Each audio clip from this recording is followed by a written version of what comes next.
Perkenalkan, nama saya Muhammad Irsad Aujiansyah.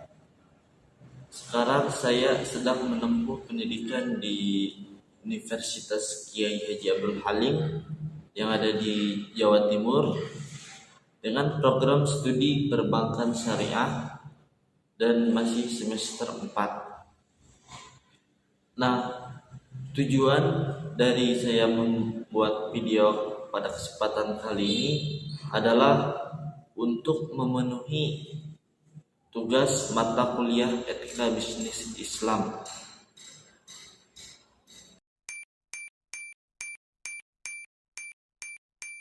Nah, sebelum kepada penerapan atau pengaplikasian dari Etika Bisnis Islam, sebaiknya terlebih dahulu kita mengetahui definisi dari etika bisnis Islam sendiri, terus sejarah dari etika bisnis Islam, dan prinsip-prinsip dari etika bisnis Islam itu sendiri.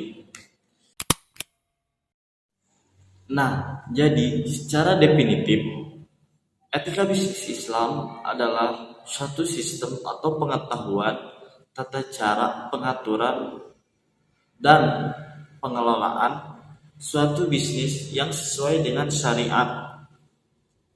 Atau secara sederhananya, etika bisnis Islam adalah suatu pedoman atau pegangan tata cara bagi seorang pembisnis untuk menjalankan bisnisnya agar sesuai dengan syariat yang berlandaskan Al-Quran dan hadis, agar si pembisnis tersebut mengetahui batasan apa yang boleh dilakukan dan apa yang tidak boleh untuk dilakukan.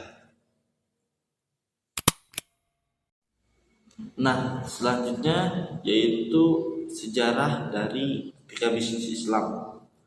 Ngomongin sejarah berarti kita menengok atau mengulas kembali etika bisnis Islam itu sendiri.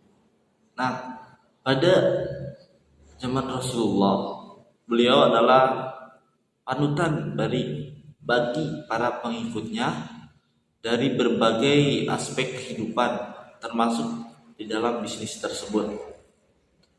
Nah, seperti yang kita ketahui, beliau adalah pedagang yang menerapkan prinsip keadilan, kejujuran, hingga bertanggung jawab, sehingga beliau adalah pedagang yang sangat sukses. Selanjutnya, seiring berjalannya waktu, praktek etika bisnis ini semakin berkembang dan dikondisikan dengan tantangan zaman. Pada masa kejayaan Islam, seperti pada masa kekhalifahan Abbasiyah dan Utsmaniyah, etika bisnis Islam sendiri itu menjadi landasan bagi kedua khalifah tersebut. Terus pada era modern atau pada saat ini, kesadaran akan etika bisnis Islam itu semakin meningkat, termasuk di negara-negara Islam, termasuk di Indonesia juga. Jadi etika bisnis Islam itu menjadi landasan bagi para pembisnis yang ada saat ini. Selanjutnya, yang sangat vital atau sangat penting bagi para pembisnis adalah prinsip-prinsip dari etika bisnis Islam itu sendiri. Nah, prinsip dari etika bisnis sendiri itu ada 5. Yang pertama, kehendak bebas, kesatuan,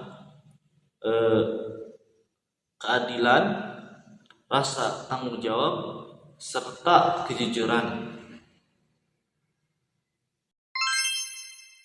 Nah, yang pertama yaitu hak kebebasan.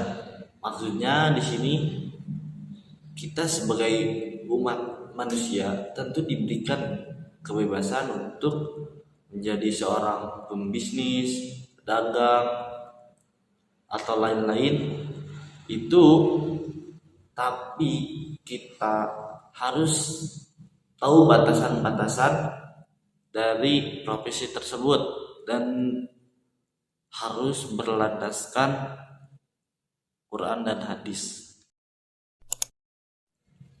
Selanjutnya yang kedua yaitu kesatuan.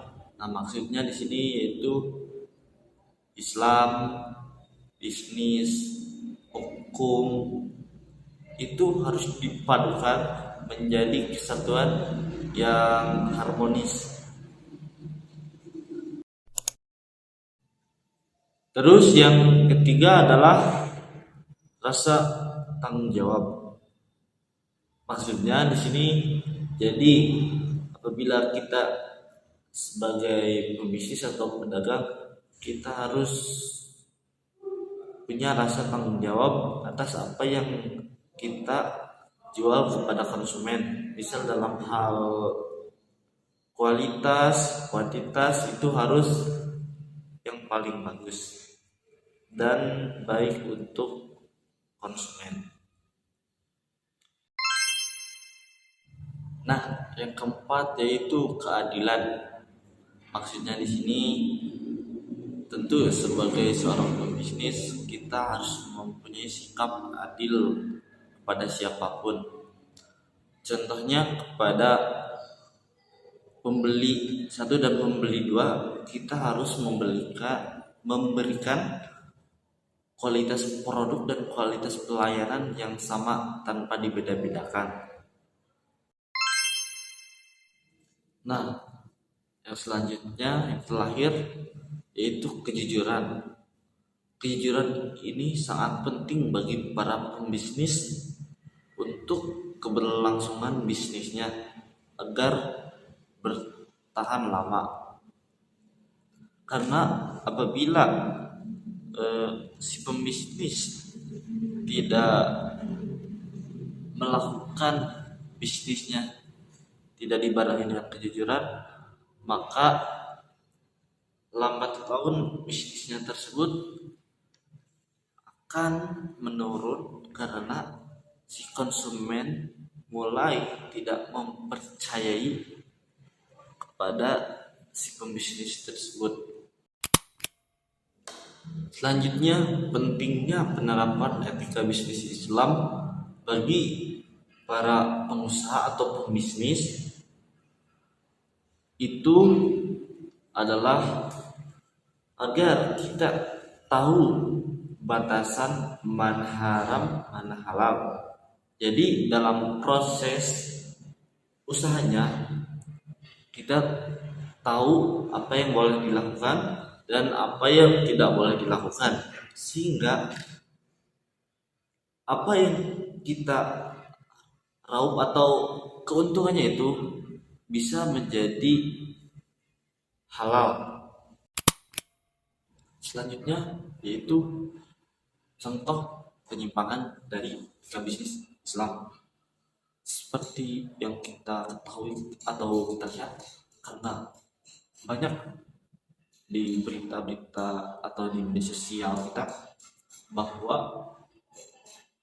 pelanggaran etika itu masih terjadi. Contoh video ilustrasi dari penyimpangan etika bisnis Islam.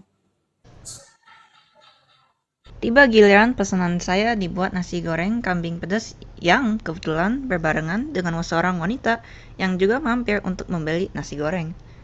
Wanita itu memperhatikan sang penjual yang siap memasak pesanan kita. Tiba-tiba saja saya dengan sang wanita berucap, "Ini nasi gorengnya untuk berapa porsi, Bang?" Sekalian Bu, untuk 3 porsi. Kebetulan Bu, menunya sama. Kalau untuk 3 porsi, kenapa telurnya hanya 1? Semestinya kan 3 butir, Bang. Biar cepat Bu, yang ngantri banyak nih. Mendengar jawaban sang penjual, si wanita tersebut terlihat kurang senang. Saya pun juga menjadi tidak nyaman ketika hak saya dan juga hak wanita itu dirampas dengan cara yang tidak baik. Terlebih alasannya tidak masuk akal. ini adalah kecurangan publik yang disajikan dengan secara terang-terangan. Nah, dari video ilustrasi tersebut, kita bisa melihat bahwa si penjual itu tidak berlaku adil dan tidak berlaku jujur pula. Bahwa yang seharusnya satu telur itu untuk satu konsumen, tapi di video si penjual memberikan satu telur untuk 3 konsumen. Jadi pada video tersebut itu terkandung penyimpangan bagi penjual tersebut. Selanjutnya, penerapan atau pengaplikasian yang benar dari etika bisnis Islam, yaitu kita sebagai penjual harus menerapkan 5 prinsip yang telah dijelaskan. Terus dari contoh video sebelumnya, seharusnya kita itu berlaku adil kepada setiap konsumen dan berlaku jujur pula agar apa yang kita hasilkan itu bisa bermanfaat bagi orang dan apa yang kita hasilkan bisa menjadi halal dan menjadi barakah bagi si penjual tersebut. Pesan moral bagi para pebisnis atau pengusaha, terutama bagi para pebisnis Islam, terapkanlah atau aplikasikanlah prinsip-prinsip yang ada di etika bisnis Islam agar apa yang dikerjakan itu atau yang lagi diusahakan tersebut bisa bermanfaat bagi orang dan apa yang didapatkan itu bisa menjadi barokah